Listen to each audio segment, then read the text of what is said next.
Have you ever prayed but never got an answer, and wondered if God was really there? Did you feel all hope was gone, but in His time He came along and answered the prayer you thought was gone? There is no prayer too small, for God hears them all. The answer may not be just what you want, but He always knows what's right, even when we think it's wrong. Just remember, there is no prayer too small.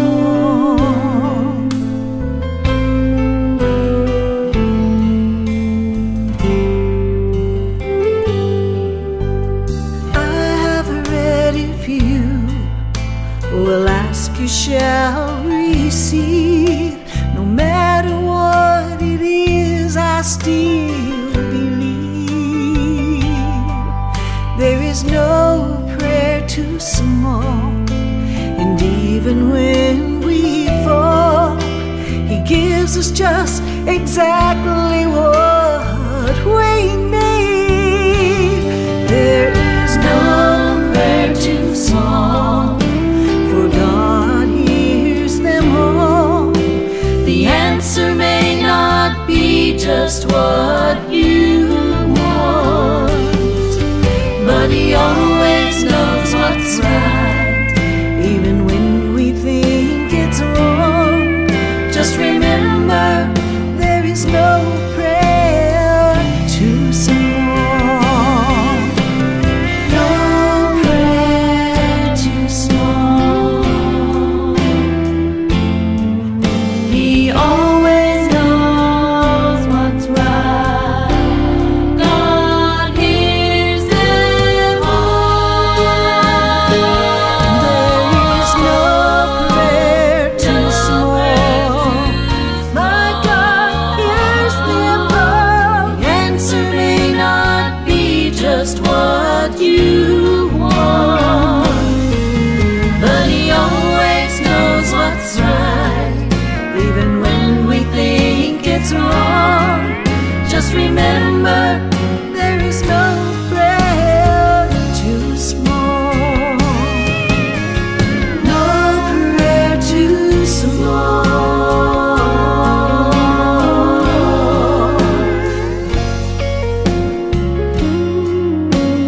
No prayer too small.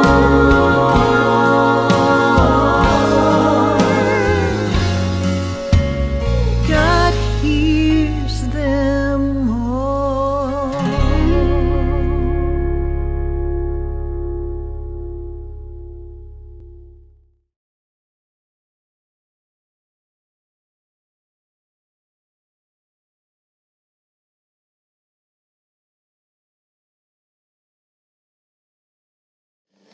Hello, my name is Ralf Friedrichs. I'm an addiction recovery coach and the host of the Take Your Life Back Today show. As an addiction recovery coach, I'm going to share something with you. Let me be crystal clear to leave an everlasting impact upon you.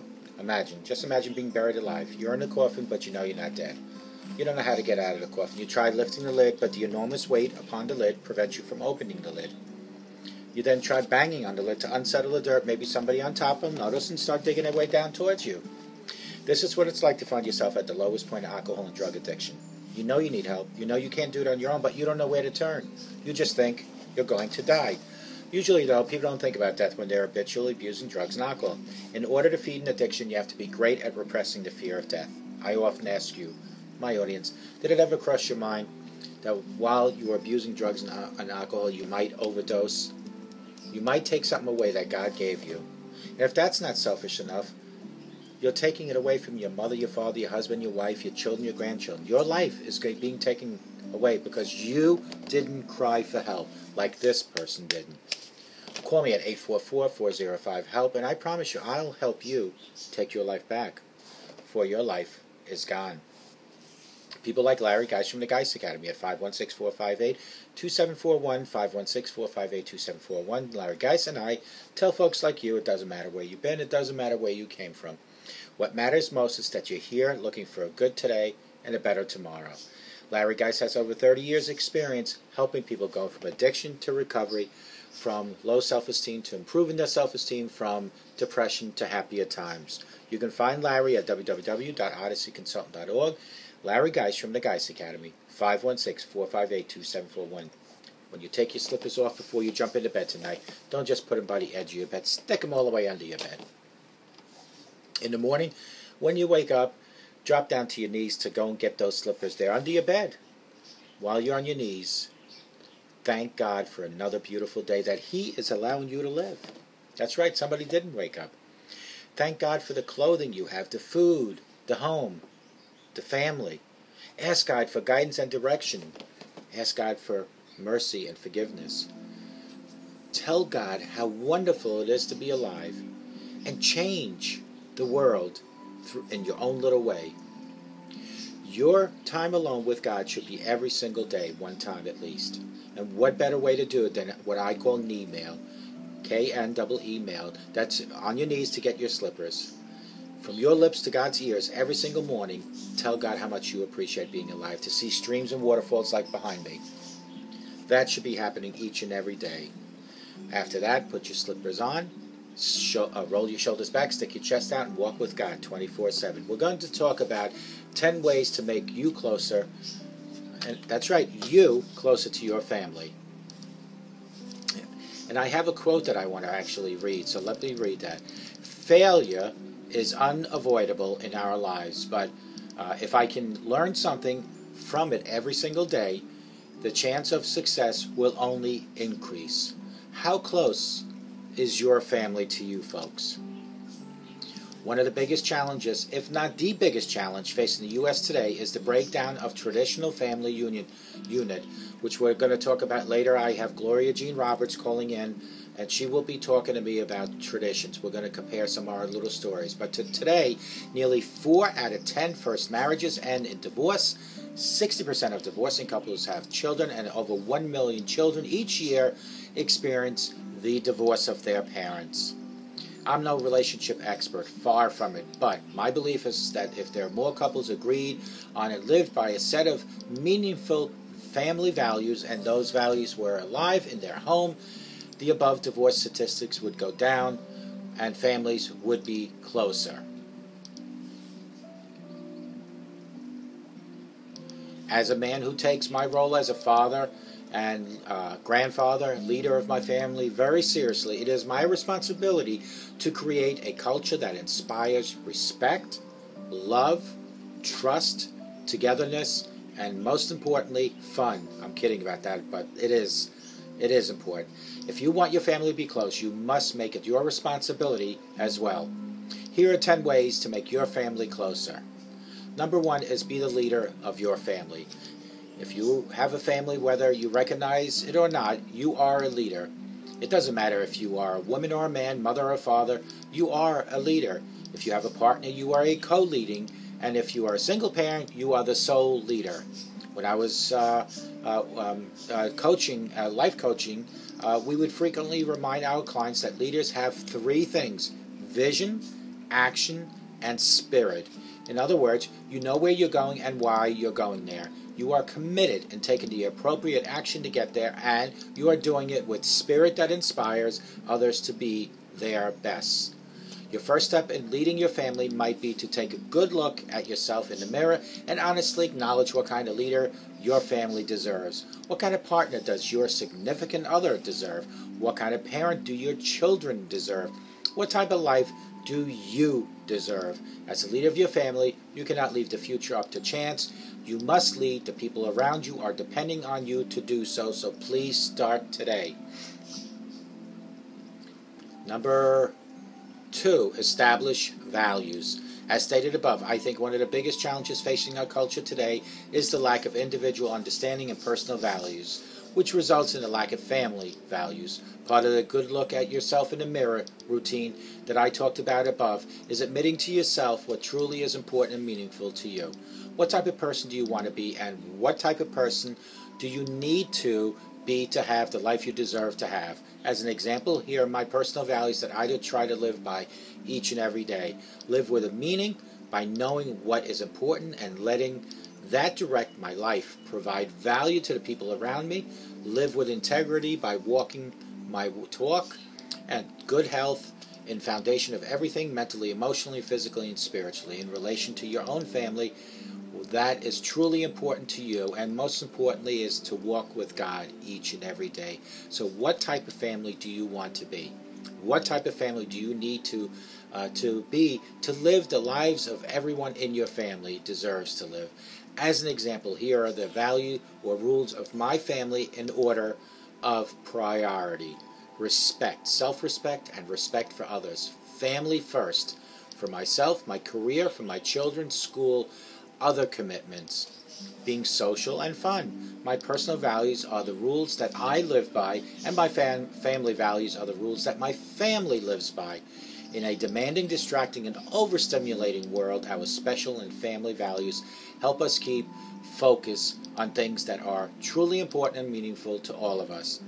The more you do, the more you are able to focus on things that are truly important to you, the more meaningful and fulfilling your lives will be.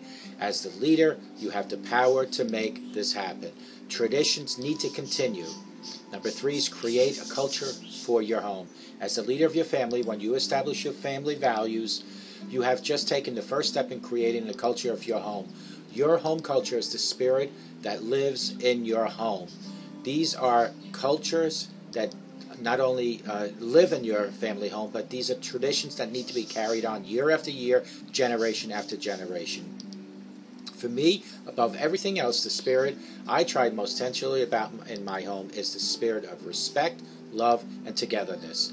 That should be considered a tradition to be passed down from generation to generation. Number 4 is to be present. Your role as a leader of your home is an active role, not a passive role. The only way to create and sustain a home structure base is meaningful values, is for you as the leader to make sure that they are living according to those values.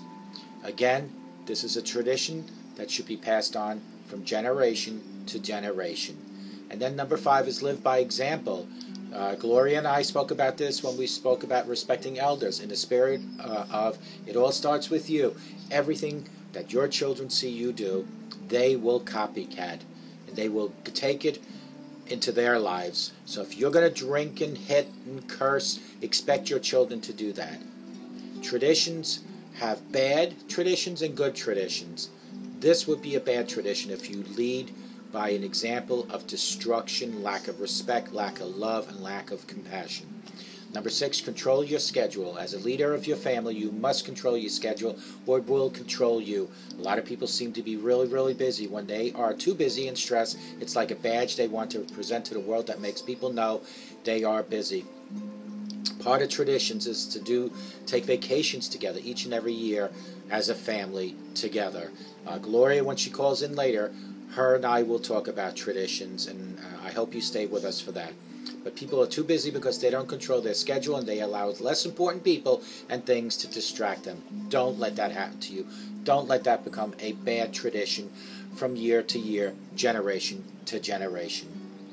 The next one is plan with purpose. A few years ago, a mentor of mine said to me, you can tell a lot about what is important to a person by looking at their checkbook and their calendar.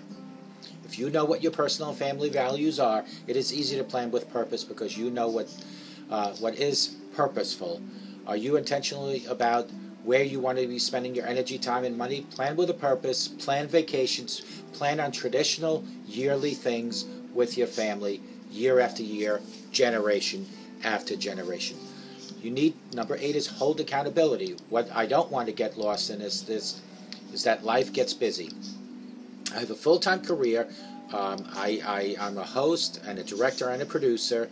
I take care of at least 9 websites, but I am accountable for my family and their actions. And as the leader of your family, you must first hold yourself accountable that you are focused on the right things, not the wrong things. Websites, host, producing, directing, are second seat to being a father and a husband and a grandfather. That is a tradition. That is a value to hand down to your children and your grandchildren. So that is a good tradition that you want to hand down. And you got to make sure you stick with that one. Because holding others accountable is not always asked for or it's popular, but it's necessary. I want you to teach your children, your grandchildren, that they are accountable. And remind, number 9 is to remind often. If the spirit of your home embodies your family values, reminders will happen automatically. Now, reminders might feel like accountability, but they are two different things. Accountability is more of a reaction to a situation, and reminding awfully is simply being proactive. So if you things that are traditions are not being followed year after year, remind of the previous year, remind of how your parents raised you and how you want to raise your children, and down to your grandchildren. Good traditions, good values are the core foundation of your family. And then number 10 is have fun. Imagine a world where everything you do, meaningful and fulfilling, wouldn't be fun. As the leader of your family, can you think of anything more fulfilling than your family being closer, both emotionally and physically? I don't know about you, but I want to have as much fun in my family as possible. When we aren't together, I want to be able to feel proud that I'm doing everything I can to ensure my family is having fun and are happy and healthy. So in my absence, I want to make sure that they're provided for. When we do get together, our fun and enjoyment will be maximized because respect, love, togetherness are important to everyone. And that, my friend, is the foundation of your family and the foundation of your home. Your family being close to a decision that is a decision that you, the leader, has to make. It doesn't just happen. The world will eat you up and spit you out if you let it, and a lot of people will let it happen. Be different and make a decision for your family to be close and take action to make that happen. Keep traditions going. If it is important to you, I promise it will be the most important, meaningful, and fulfilling decision you ever made. Be the leader of your family. Be the leader that your family needs and deserves, and carry your traditions from your mother and your father and your grandparents to this generation, which is you, and then bring it to your next generation, which is your children, and following to the grandchildren. We're going to take a short break, and when I come back, we're going to have a phone host, a regular on our show, Gloria Jean Roberts, will be calling in, and we'll talk about traditions. I'll talk to you in a few. Hello, we're back at Take Your Life Back Today show. I have Gloria Jean Roberts back on the phone. Gloria, say hello to my audience. Hello, audience. How are you this morning? We are talking early on a Sunday morning, but both of us have a very busy life, and we thought maybe if we nip it in the bud early, you know, they say early bird gets the worm. Isn't that the truth? So today we're going to talk about traditions. Family traditions are the best. Family is the most important part of the person's life. Friends and relationships come and go all the time, but family remains forever. Isn't that the truth? Not everyone has the perfect relationship with their family, which is why my family traditions are so important and should be continued on for generation to generation. In my family, traditions range anywhere from big to very small, but what matters is the memories made from them.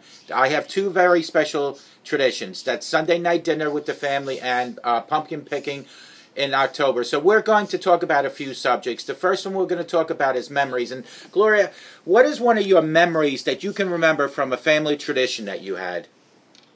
Oh, my gosh. Well, when I was growing up in Brooklyn, my family is from everywhere. My mom is from North Carolina. My grandmother was from Canada. My dad was from Sicily. So there was like a lot of different traditions. Worked all of them in, and so we had perfect holidays all the time. I mean, my favorite one was with my grandmother. I gotta say, with my grandmother was going to the park in Brooklyn and playing ball with her, and she did it with her mother, and her mother did it with her mom. So my grandmother and I would go out, we would play ball. And we would do hopscotch and oh my God, ring around the roses. She taught me all these games that she knew as a child, and I would do them with her, and they were fun, and I really enjoyed doing that with my grandmother. With my grandmother and my mom in the kitchen at Christmas and holidays, my favorite thing was putting on an apron, trying to pretend I was her. Oh, wow. Yes, and cooking in the kitchen. And she would let me, and from age 2, she showed me how to bake cakes, you know, and, you know, just like do the toast. The toast, my mom made everything from scratch, just like her mother and her grandmother. And I do that too, you know. So in the kitchen, at holiday time, they let me bake the toast. I love that was my job, baking the toast so they could make the stuffing. And another memory of my mother was going to the movies with her and to concerts. She took me to my first concert when I was 2 years old, and my grandmother did that with her, with Glenn Miller. So she took me to all the doo-wop stuff, and my grandmother did that with her, and her mother did that with her, with the concerts and stuff. And then with my dad, he liked to make his pasta from scratch. And so everything was made from scratch. He'd make it and lay it out on the bed, and I used to watch him. But my job was to lay the pasta, help him lay the dough out, to stretch it, to make the pasta. And it was fun, you know? Yes. It was fun. And then the most time with my brother and everybody in the house at that time was sitting in front of the television, watching our TV shows, Dragnet, Ed Sullivan's show, you know, the Gunsmoke. You know, that was the family tradition. And like you said, at dinner time, we all sat around and talked about the day. You know, it was fun. It was fun growing up. And you know, the wonderful thing about God when He created us was giving us almost like a memory bank built into our life, and we get to remember these things forever as long as God allows us to, you know, which is really nice. And you know, number 2 on my list was something to look forward to. Just let me touch base on the memory part. I remember growing up in Germany as a child, and I lived with my grandparents, and those are memories I'll never forget, because I think it was more like a family living with my grandparents than it was with my parents, only because parents always seem to work, they're always gone. But when you're living with your grandparents, they're retired, they're home. But something to look forward to is number 2 on my list, and I'll touch on this one, let you touch. I look forward to just weekends with my family. That's the main thing that I look forward to. And I recently did a video about this, so I'm not going to touch too much on a lot of these things. I'm going to let you speak more, only because this is really about you. This is why we consider you our special guest on here. So what is it that you look forward to about traditions? Well, as I got older, you know, the last time that my blood family, like my mom, well, I always do stuff with my mom. Like I said, she's in nursing home, but you know, she's not like a lot of her roommates. So we get her. Maybe today we're gonna do that too. We'll get her and we'll go out to dinner and stuff like that. And my uncle, who's an in-law, you know, he's part of our family for a long time. And we take Uncle Larry, my mom, my boyfriend Glenn, and friends that I consider family. We all go out and we have a traditional dinner on the weekend if you can, or do a barbecue. And as you see my pictures, there's something happening. Every single day I see new pictures, and I feel like I know your Uncle Larry, if that's the person I'm thinking about, but I see him quite often. That's him. That is him. And, you know, that leads right into number 3, which is families become closer, because what you're saying is, by spending so much time, whether they're family biologically or not, they're really family if they spend a lot of time with you, you know? And there are a lot of people in my life, too, that, we're not directly related, but within our hearts, we are related. Because, let me tell you something, there are many friends and close people in your life that are sometimes closer than family can be, and that's the truth. Yes. And sure. Go ahead. Yeah. Yep, and you know, traditions also bridge gaps between generations together. Don't you agree? And if you do agree, what would be like an example, like something that maybe your parents carried over to you? Oh, my mom's cooking, my dad's cooking, my grandmother's cooking. Like spend the time with people you love, with family and friends. Christmas holidays especially, they get lonely for everybody. I know so many people are lonely at holidays. Now, me personally, you may not know that much. I don't know if you've ever seen some of my posts, but I have nephews who are adults now and they're married. They kind of like, they're not interested in me. My brother I haven't seen in 10 years. He lives in Manhattan. We talk on the phone and that's about it. They come to visit my mom in Caroline's, which is not that far. And, they're just like, the train is right there, and, well, they just don't come see me. But like I said, as the years went by, they kind of like skipped the tradition with me. They have other people they have tradition with. I have it with my friends, with Mark and CJ, my friend, Larry, Glenn, and Jason, and the people you see me in those pictures with. That's my immediate family. Right. My Alan. Yeah. And you're talking about CJ Stryker, right? Yeah. Yeah, my family. He's yeah. like my family. Yeah. Yep. I see. He's in Chicago right now. Yeah, he's my family. You know. Yeah, yeah. Mark's my family. We took a trip to Arizona. My best friend Mark, and we had a great time. I visited his family. They feel like my family. I go with my friend Jason to his sister-in-law and his brother's house. Meet his mom, meet his aunt. We go fishing. These are my friends, and I feel I'm so close to them. Go with Uncle Larry out in Arizona, meet his brother.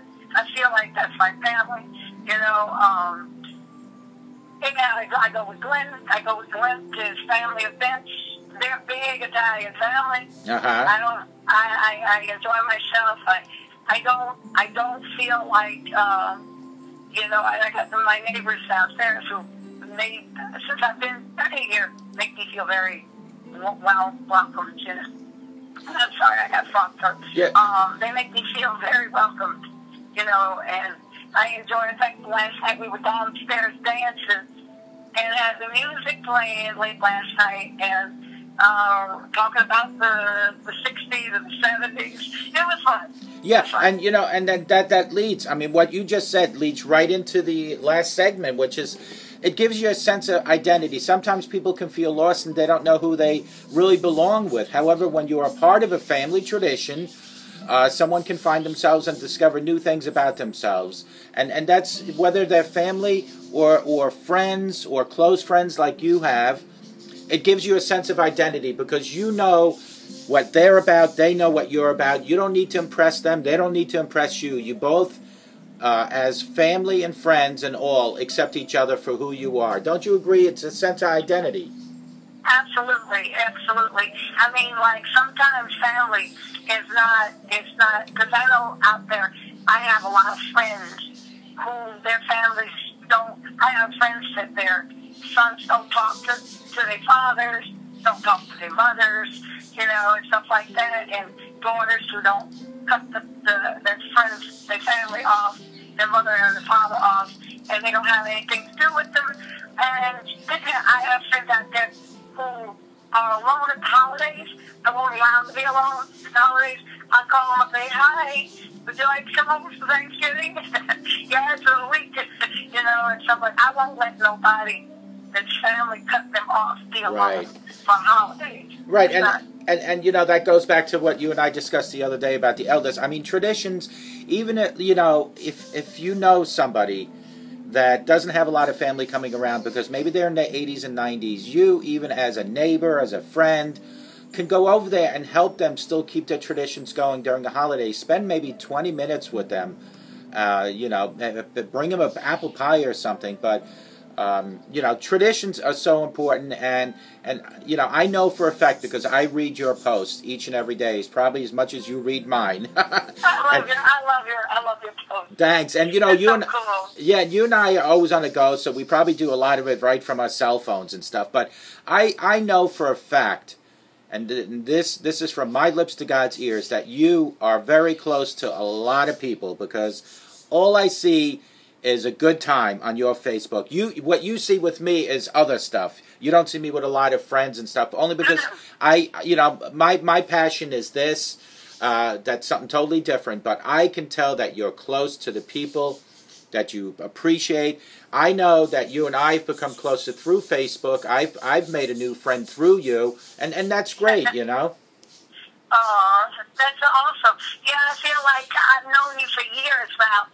You know, and, you know, especially, you know, God bless Mom, since your mom passed, you know, I've gotten closer to you since, as you see with my friend Vaughn, who on Facebook is always sending me chats and stuff like that. I got close to him after he came home from work one day, and my wife, you know, had died.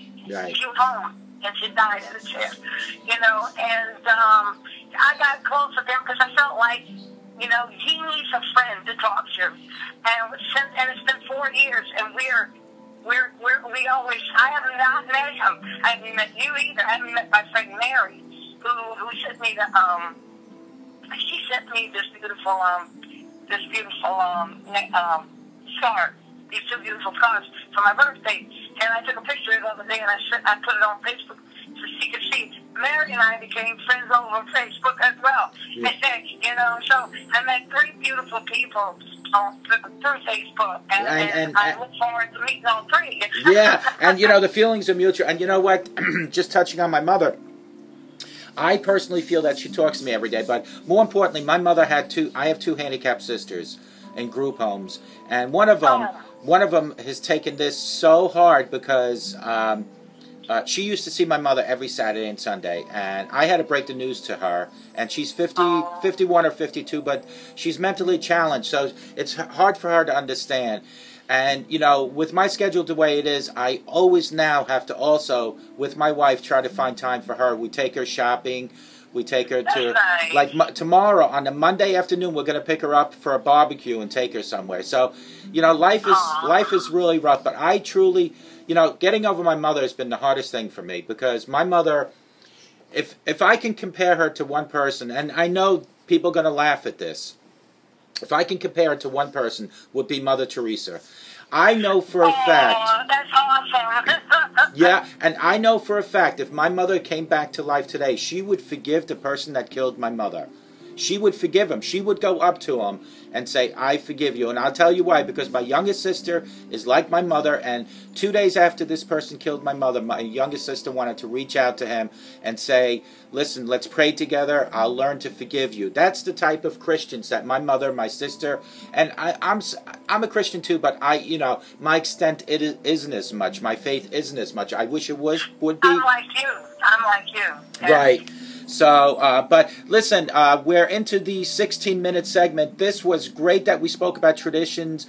I am so appreciative to God that you and I got to meet on Facebook. I feel as well as you do that one day we were that close to having a bagel together the other day, but the weather was terrible, so. Oh, it was horrible.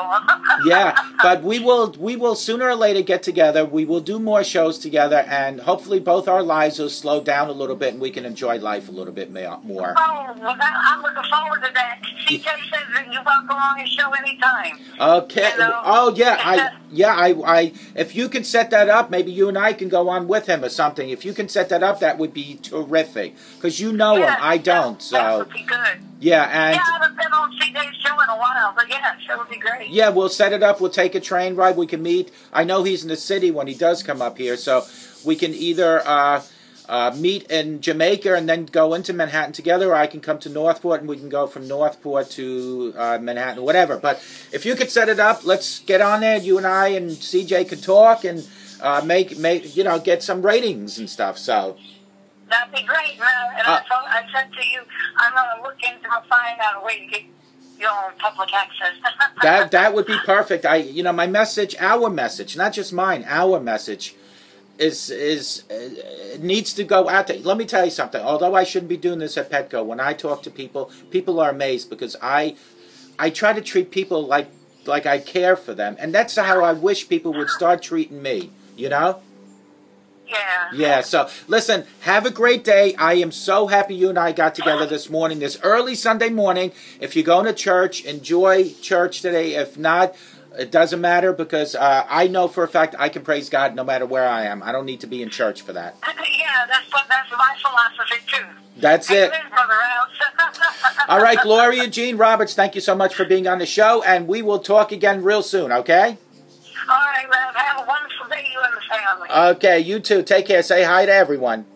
I certainly will. Especially Uncle Larry. I'll tell Uncle Larry you said hi. All right, bye-bye now. All right. Bye-bye. Ralph. Bye-bye. That was Gloria Jean Roberts. Repeat guest on our show. She's always full of good information. Wonderful person. Haven't really met her other than through Facebook, but I promise you I will go. Just to apologize in the beginning, I had all these itches in my nose. I have a dog that sits below me, and the hair is constantly going in my nose, so I apologize for that. Folks, please, please, from your lips to God's ears, start walking with God. God's the most powerful king, the most powerful leader, and the power of prayer will set you free. May God bless you.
but never got an answer, and wondered if God was really there. Did you feel all hope was gone, but in His time He came along and answered the prayer you thought was gone? There is no prayer too small, for God hears them all. The answer may not be just what you want, but He always knows what's right, even when we think it's wrong. Just remember, there is no prayer too small.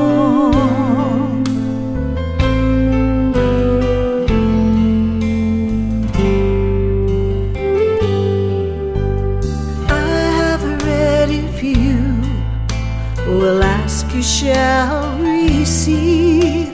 No matter what it is, I still believe. There is no prayer too small, and even when we fall, He gives us just exactly what we need. There is no prayer too small, for God hears them all.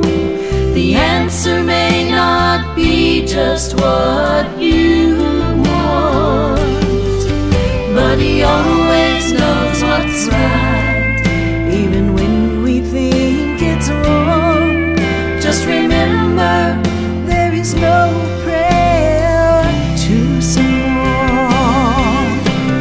No prayer too small.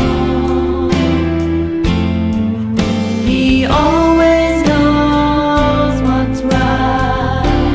God hears them all. There is no prayer too small. My God hears them all. The answer may not be just what you want, but He always knows what's right, even when we think it's wrong. Just remember,